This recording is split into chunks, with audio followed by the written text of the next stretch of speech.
On the surface, Celeste is a game about climbing a mountain. You have an air dash, you can wall climb, and there are these little strawberries to collect.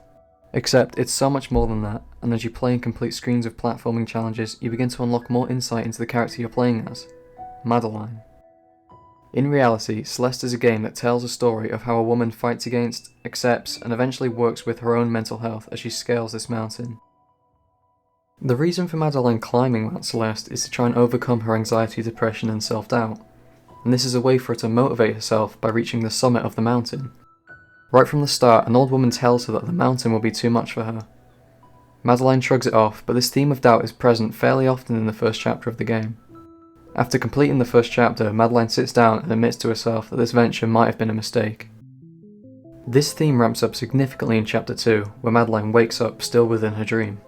The world around her has been shifted. She comes across a mirror within this dream world to find her reflection has changed. The reflection then breaks its way out of the mirror and runs away. Introducing Battleline. Okay, so her name isn't canonically Battleline. Within the game, she's referred to as part of me, and is a literal physical representation of Madeline's inner demons, given her own body by the mountain. She plays on Madeline's self-doubt and her anxieties, while also telling her how she isn't good enough to climb this mountain. Something to note is the use of the words we and you. For example, she uses we to remind Madeline that they are both parts of the same person, such as with, we need a hobby, but this? However, when she's trying to destroy Madeline's self-worth, she will use you, pinning it solely on Madeline. This is seen with, you are many things, darling, but you are not a mountain climber. And, you have no idea what you're getting into. You can't handle this. Now, this may seem like I'm playing semantics, because that's exactly what I'm doing. Battleline is a manipulator. She's carefully selecting her words to make Madeline feel a certain way, just like anxiety can. In this part of the game, Battleline is set on telling Maddie to go back home and just give up. This is again an embodiment of her self-doubt and anxiety, and when Madeline doesn't listen to her, she begins to chase Maddie, copying her movements 3 seconds behind. No matter how fast Madeline goes, she gets no further away from Battleline and these thoughts, but not moving at all will allow them to catch up. If this wasn't intense enough, Battleline begins to multiply until there are 5 of her chasing her through these old ruins, which I feel is a portrayal of how mental health can snowball and become more and more intense. When Madeline leaves these ruins, you can see Battleline laughing at her, because in her eyes she has won this battle and done what she's intended on doing, scaring Madeline away from climbing the mountain. While this hasn't completely deterred Maddie from her adventure, it does make her ask herself, why am I even climbing this stupid mountain? It's reinforced this self-doubt even more.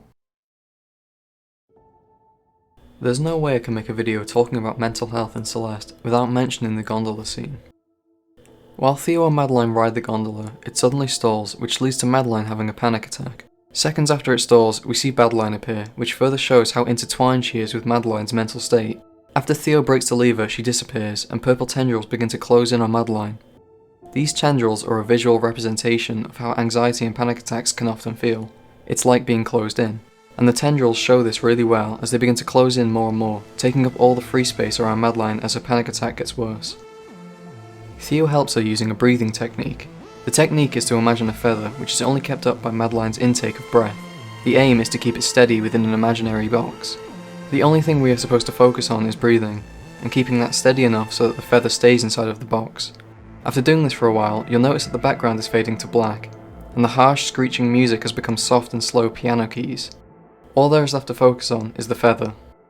Now, obviously this varies from person to person, but to me this is a really accurate depiction of how it feels while panicking, and how the breathing techniques can genuinely help you give one thing to focus all your attention on, allowing the anxiety to begin to fade away. Or the noise that nobody else can hear slowly disappears, and eventually there is a calmness.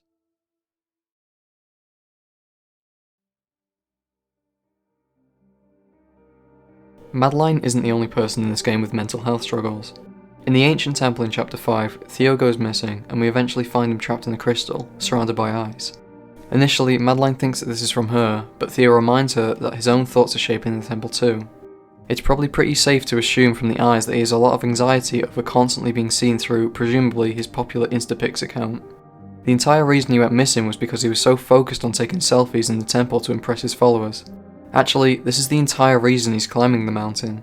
For somebody to go to such lengths to impress people, it's clear that he has his own issues with being seen in a certain way, and to constantly impress the people that look up to him.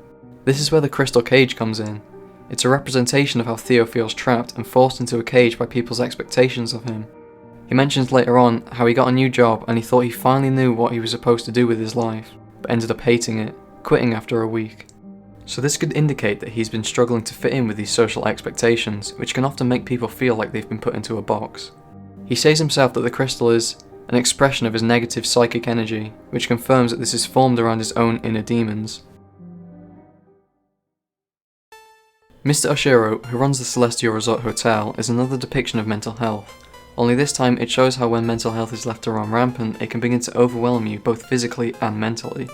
The hotel is overrun by a black and red substance which can only be described as sludge, except it's almost alive as it moves around and has eyes. The sludge is coming from Oshiro himself, from his doubts and fears which have begun to pile up over the years. This is likely coming from his lack of self-confidence in himself as a resort manager. Sometimes you can't force somebody into being helped, and when Battleline took it upon herself to clean the sludge up, it only made Oshiro more doubtful of himself, and when Battleline provokes him, he lashes out.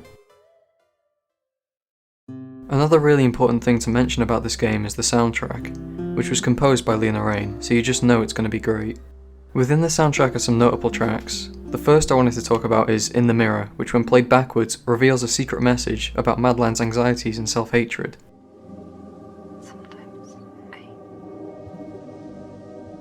don't really know what's going on anymore. I don't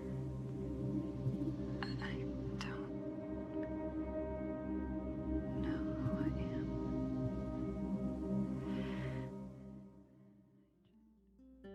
The theme of the temple is manifestations of your fears and doubts, so this music revealing Madeline's thoughts when played mirrored fits in really amazingly. The other track I wanted to mention is Resurrections, which changes throughout depending on where you are in the game. Initially, it's a very relaxing and dreamy song, however when Battleline breaks out of the mirror it suddenly becomes a lot more intense, which fits in with how Madeline will be feeling during that moment.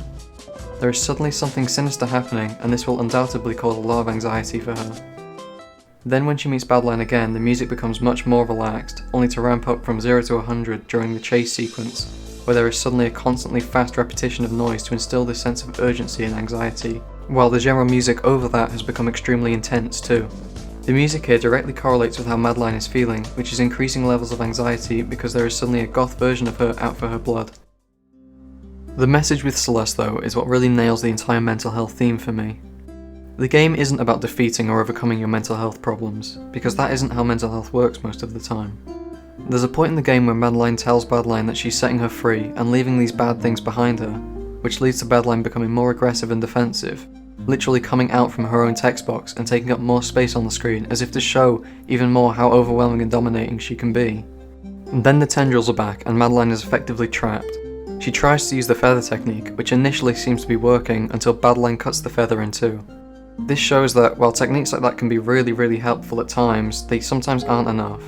Madeline is thrown back down the mountain, and after some advice from Granny, confronts Battleline herself, and after one of the coolest fight sequences, Battleline just sits there, accepting her defeat. She says that Madeline has won, and she doesn't need her after all. But this is where Madeline realises that she does need her, and the only way to climb the mountain is if they work together, rather than against each other. This is the message of the game. Often you won't defeat your own mental health problems, but if you're able to accept them and try and work with them as best you can, that's how you really win. And it's a hard journey to take. This is shown throughout all the chapters up until now, going from being chased by Battleline and being told how she isn't good enough to climb the mountain, to eventually confronting that part of her, accepting it, and learning to work together with it. Once you do this, both Madeline and Battleline become one, which grants Madeline an extra air dash, which is one thing that makes it possible to climb the remainder of the mountain. Battleline even helps boost you during some of the platforming parts. The final chapter is called Farewell. It's Madeline's final goodbye to Granny. While Battleline is skeptical at first, she actually consoles Madeline and helps her. The last screen is one of the hardest in the entire game, and after you die a couple of times on it, something amazing happens. Battleline asks Maddie if she's okay, and when Madeline feels like it's not possible, Battleline tells her, "Come on, just a few more tries, we can do this." This growth, this progression is phenomenal. We've come from "you can't handle this" to "we can do this." The fact that this chapter is a dream doesn't make it any less valid. Actually, I think it makes it even more valid to Maddie's mental health journey. We aren't using the magic of the mountain anymore to understand Madeline's emotions and mental state. She's able to do that herself now. She's finally figured out how she can work with it rather than against it. On the surface, Celeste is a game about climbing a mountain, but in reality it's a game about understanding your mental health and learning to work with it, and I think it does that exceptionally well.